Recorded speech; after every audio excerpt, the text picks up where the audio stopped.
ഇതിപ്പോൾ സംഭവം എന്താണെന്ന് വെച്ച് കഴിഞ്ഞാൽ ഞങ്ങൾ ബാംഗ്ലൂർ ബിയർ ലൈബ്രറി എന്ന് പറഞ്ഞൊരു മൈക്രോ ബ്രൂവറിയിൽ ചില്ല് ചെയ്യാൻ പോയതാട്ടോ ഗൈസ്.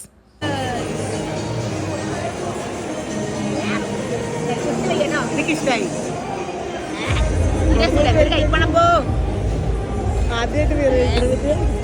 ഇഷ്ടപ്പെട്ടില്ല. ഇനി ബാക്കി ആറെണ്ണം ഉണ്ട്. എടുത്തോ കണ്ടിന്യൂസ് റിയാക്ഷൻ.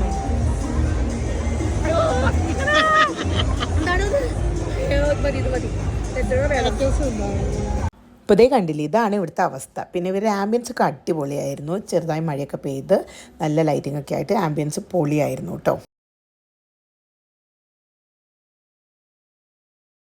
അപ്പോൾ എനിക്ക് ബിയർ ഇഷ്ടമായില്ലെങ്കിൽ എനിക്ക് ഇവരുടെ മാംഗോ ബിയർ നല്ല ഇഷ്ടമായി. അപ്പോൾ വീണ്ടും ഞങ്ങൾ ചേർസ് പറയുന്നു. പിന്നെ ബിയർ മാത്രം കുടിച്ചിരുന്നിട്ട് കാര്യമില്ലല്ലോ, നമ്മൾ ഇതേ ഫുഡ് ഡീലിലേക്ക് കടന്നു. അപ്പോൾ ആദ്യം തന്നെ ഇതേ പെപ്പറോണി പിസ്സ വന്നു. അതിൻ്റെ വീഡിയോ ഷോട്ടൊക്കെ കഴിഞ്ഞ് ഞങ്ങൾ അത് വീണ്ടും ഒരു സ്ലൈസും കൂടി ഓർഡർ ചെയ്ത് കഴിച്ചു. പിന്നെ ഇതേ ഡ്രസ് ലീച്ചസ്, ഇത് വലിയ ഗുണമൊന്നും ഉണ്ടായിരുന്നില്ല കേട്ടോ. പിന്നെ ഇതേ ഞങ്ങൾ സൂഷി ഓർഡർ ചെയ്തു, പക്ഷേ അതിൻ്റെ വീഡിയോ എടുക്കാൻ മറന്നുപോയി. പിന്നെ ഇത് പോരല്ലോ, നമ്മൾ വേറെയും കലാപരിപാടി വേണ്ടേ. അപ്പോൾ അവിടെയുള്ള സ്ഥലത്തൊക്കെ വെച്ചിട്ട് ഞങ്ങളിത് കുറച്ച് ഫാഷൻ ഷോ ഒക്കെ നടത്തി. ഇത് കഴിഞ്ഞിട്ടേ നമ്മൾ വീട്ടിലേക്ക് നേരെ തിരിച്ചു പോന്നു.